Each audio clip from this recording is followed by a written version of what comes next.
Kiki Kannon here again today, bringing you another video. In today's video, I'm going to be giving you guys another Blender tutorial, and if you haven't already, I have a Blender tutorial on Bezier curves, so feel free to go check that out. In today's video, I'm going to be doing a basic video on arrays.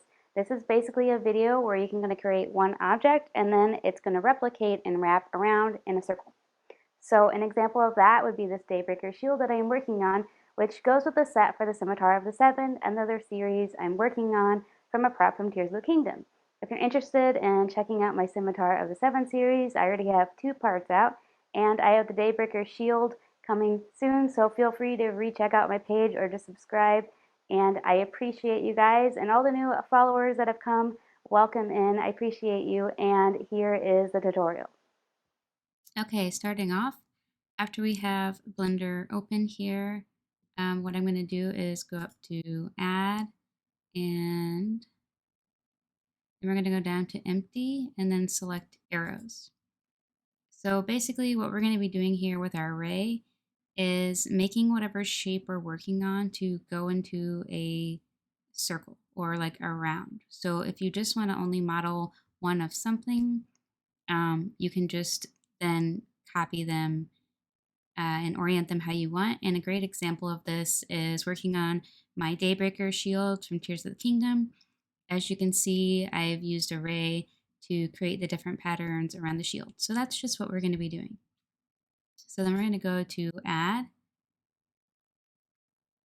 And then I'm just going to go ahead and do a sphere here. And it'll pop up here in the center, and then you'll have this box over here to change any of the settings. If it didn't pop up, there should just be a little thing to click on to then open this up. And you can basically change how many segments you want or rings you want and kind of the size here. I would recommend that if you're doing like a lot and there's going to be a lot in your program, to not go too heavy on wanting it like super smooth, because it's just going to bog down the program. And when you're done modeling, there's other ways to get high smoothness once you're done. So that's just kind of a tip. Okay, so now you have your object. It's not going to be able to, basically what we're going to do is move it around the origin. So we have the origin set here in the middle. That's that kind of like orange dot there. So whatever we're doing, we want it to basically go around the origin. So the arrows are going to stay in the middle where the origin is, and then we are just going to move the sphere in another location to then move around that. So I'm just going to do G and X to move it on the X-axis kind of out of the way. And then we're going to set origin to 3D cursor here. So you're going to make sure that dot's here. As you can see, it was on the object, but we don't want it on the object. We want it at the center. So then to the right over here, there's going to be this little icon that looks like a wrench. And if you click on it, it's going to bring you to your modifiers over here. In the click down menu, under generate, there's going to be array. So we're just going to click on that. So starting out, you have your fixed count and you can pick whatever you want. So I'm going to go ahead and do 7 for the count. And then on factor X, we just want to make this 0 now. And then we're going to go down to object offset. We're going to select that and then grab the little dropper tool and make sure to select the empty that you've created.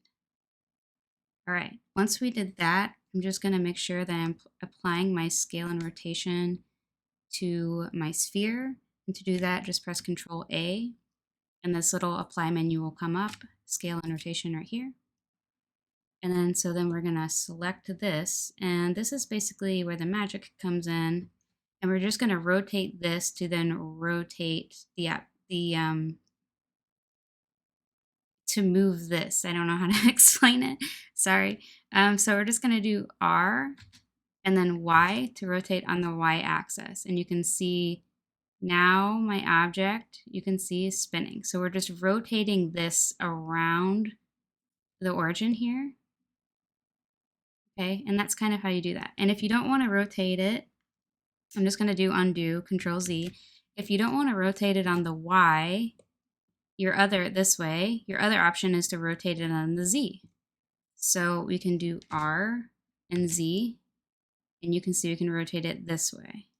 Okay, so it can look like this. This is what it looks like in object mode. If we move to edit mode, you can see your sphere. There's the mesh here, right? So if whatever you want to do on the one object, it is always going to treat it like the singular object. So if I decide to manipulate this, let's say, you know, I'm working on it, I'm not done, but I want to see kind of what my vision's looking like. It's going to take everything you do on your main object onto here, and then when you're done, you can go over here in the drop-down menu. You got to be in object mode though, not edit mode, and then you can apply, and then that modifier will be applied, and then the objects will all become independent objects. So if you're wanting to work on it longer, don't apply the modifier yet. Wait till you're done, and once you're done, then you can apply the modifier, because you can't really go back, or at least I don't know how to go back after a modifier is applied. And if unsure, you know, you can always save before do something and create multiple files. So thank you for everyone who stuck around and made it through the tutorial. I really do appreciate it, and I'm excited because Halloween is coming up, so I'm super excited about that. So I'm not sure if you guys want to share maybe what you're going to be dressing up for Halloween, or what projects you're working on, or just what hobbies you have. If you want to check out some of my stories, I am working on some new hobbies for a project I have coming up where I'm learning the bow staff. So if you want to check that out, I really do appreciate it. And if you guys have anything that you like to do aside from making, feel free to share. And I appreciate the ongoing support. I hope you look forward to my future videos. Thank you guys.